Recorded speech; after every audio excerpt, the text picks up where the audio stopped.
Collaborative courts are a collaboration of individuals, including judges, attorneys, clinicians, probation, community members, in order to support people that struggle with mental health or substance use that has brought them into the criminal justice system. Historically, the criminal justice system has been one size fits all, and over the past 10 years, we've seen a pretty significant change in that, where we've begun to realize that by case managing certain individuals who tend to be people who eat up more community resources, we can save the counties, states, local law enforcement time, money, and also provide much better services for those individuals.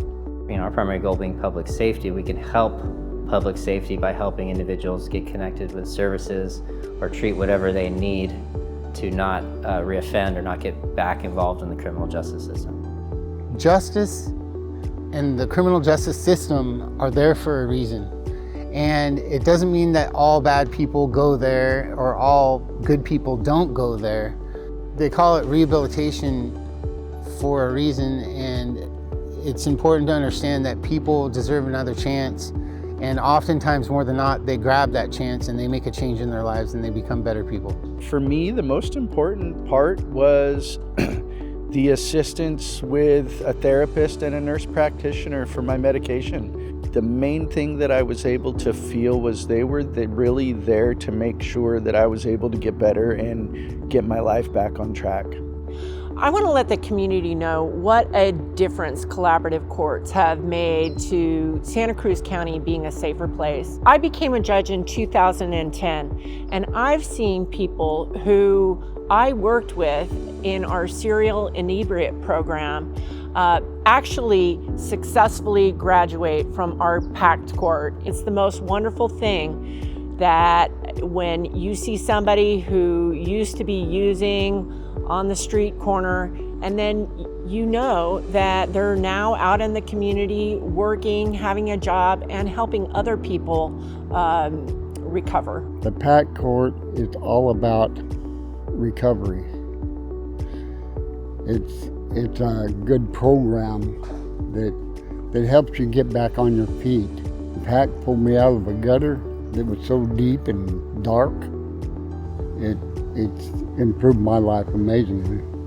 We tend to blame addiction on individuals rather than also recognizing the social problems that contribute to addiction.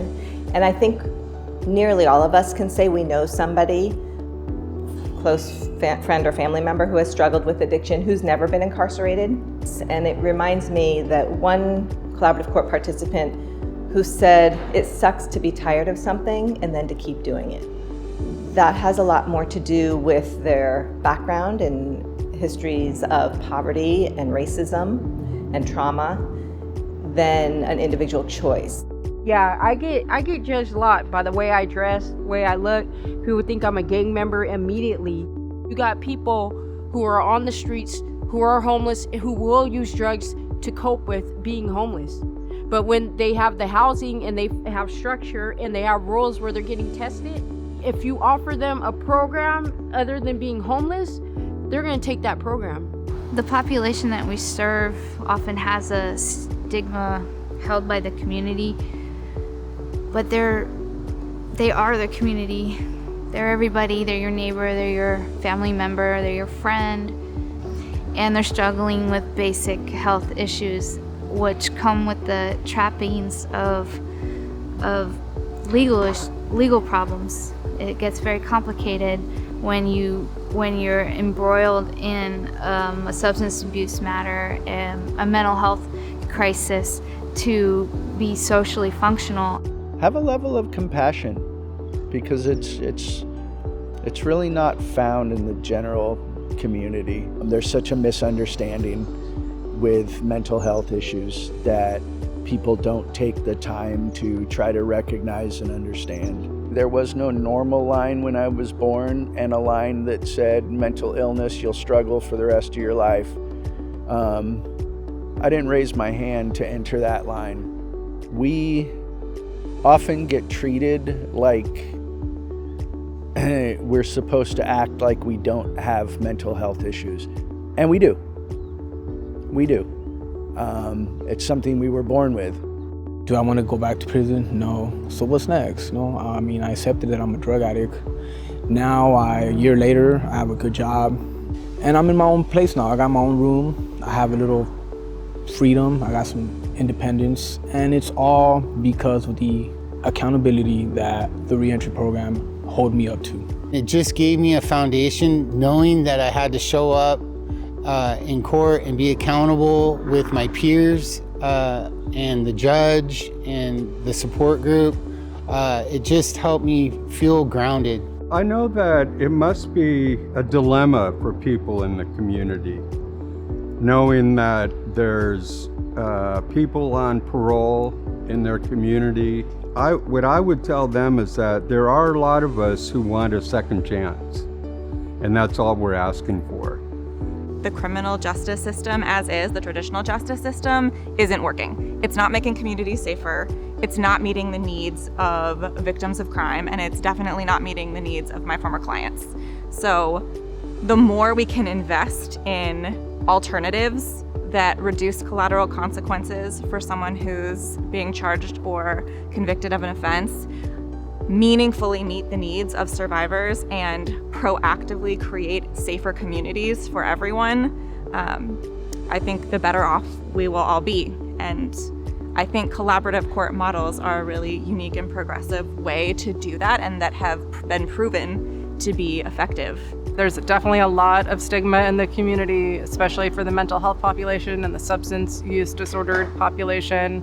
You know, I'd remind the community that you see a lot of the negative stuff and you don't necessarily see all the positive success stories that are coming out of the criminal justice system. What we are doing is actually reducing any risk you have in your community. For many, many years, again, we have ignored this population and done nothing about them.